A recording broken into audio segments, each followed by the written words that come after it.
Hi, இந்த video ஃபுல்லாக பாருங்கள், ஸ்கிப் பண்ணாதீங்க. உங்களுக்கு இந்த மாதிரி நடந்துருந்துச்சு அப்படின்னா கமெண்ட் பண்ணுங்கள். இப்போ நான் என்ன சொல்ல வரேன் அப்படின்னா, நம்ம வந்து நிறைய பேருக்கு உதவி பண்ணுறோம். உதவின்னு தான் சொல்லணும். இதை கண்டிப்பான முறையில் எவ்வளோ பேர் வந்துட்டு பண ரீதியாகவும் இருக்கட்டும், இல்லை பொருளாக நிறைய பேர் நம்மகிட்ட ஹெல்ப் கேட்குறாங்க, பணமாக ஹெல்ப் கேட்குறாங்க. நம்மளை சுற்றி இருக்கிற அத்தனை உறவுகளுமே நம்மகிட்ட வந்து உதவி கேட்குறாங்க. ஆனால் அந்த உதவியை செய்ய முடியாது அப்படின்னு யாருனாலையும் நிறைய பேர் சொல்லிடுறாங்க. ஆனால் நிறைய பேர்னால சொல்ல முடியாது. கேட்குறாங்களே, நம்மளால முடிஞ்ச உதவியை பண்ணலாம் அப்படின்னு சொல்லிட்டு நம்ம பண்ணுறோம். ஆனால் அவங்கள ஈஸியாக நம்மளை உதாசீனப்படுத்திட்டு போயிடுறாங்க. எப்படின்னே தெரியல.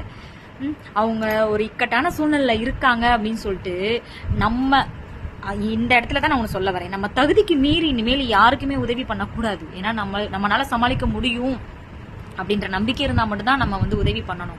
கொடுக்கலையே இந்த மாதிரி நினைச்சிட்டு தான் கொடுக்கணும் போல.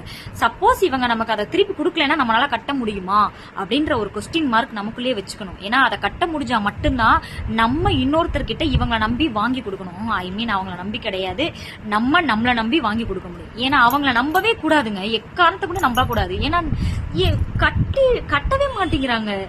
வாங்கி கொடுத்துடுறோம், ஆனா கட்டுறதே கிடையாது. அட்லீஸ்ட் ஒரு ஃபோன் கால் கூட அட்டன் பண்ண மாட்டேங்கிறாங்க. என்னால முடியல, நான் நம்பிதான் வாங்கினேன், ஆனா என்னால முடியல, திரும்ப நான் கட்டிடுறேன் அப்படின்னு ஒரு வார்த்தை கூட சொல்ல மாட்டேங்கிறாங்க. ஆனா அதை கட்டுறதுக்கு நம்ம படுற பாடு இருக்கு பாத்தீங்களா. ஆனா உண்மையிலே பொம்பளை பிள்ளைங்களா இருக்கட்டும், பசங்களா இருக்கட்டும், மனைவிக்கு தெரியாம நிறைய பேருக்கு உதவி பண்ணிருக்கலாம், கணவருக்கு தெரியாம நிறைய பேர் வந்து நம்மளுடைய உறவுகளுக்கு உதவி பண்ணிருக்கலாம். நான் இன்னைக்கு இந்த வீடியோல சொல்றேன், நான் வந்து மேக்சிமம் என்னால முடிஞ்சா நான் கேட்கறது கூட கிடையாது, என்னுடைய மாமாவை கூட கேட்கறது கிடையாது, டக்குன்னு உதவி பண்ணிருவேன். ஆனா திரும்ப அவங்க கிட்ட சொல்றது கூட கிடையாது. ஏன்னா நிறைய நம்ம உதவி பண்ணிடுறோம், அவங்க நம்மளை உதாசீனப்படுத்துறது தான் உண்மை. இந்த இடத்துல வந்து நான் எதுக்காக நான் கண் கலங்குறேன் அப்படின்னு பாத்தீங்கன்னா, நம்ம கஷ்டப்பட்ட காலம் எல்லாம் இருக்குல்ல, நமக்கு யாருமே உதவி பண்ணாம இருப்பாங்கல்ல, அந்த காலம் நம்ம எவ்வளோ வழியில இருந்திருப்போம். நம்ம வழி மாதிரியே அவங்களுக்கும் நடந்துடக்கூடாது. நமக்கு வந்து நிறைய பேர் இல்லைன்னு சொல்லி கை விரிச்சிருக்காங்க, ஆனா நம்ம யாருக்கும் அப்படி இருக்கக்கூடாது அப்படின்னு சொல்லிட்டு நம்மகிட்ட இருக்கிறத வரைக்கும் நம்ம கொடுத்து உதவிடுறோம்.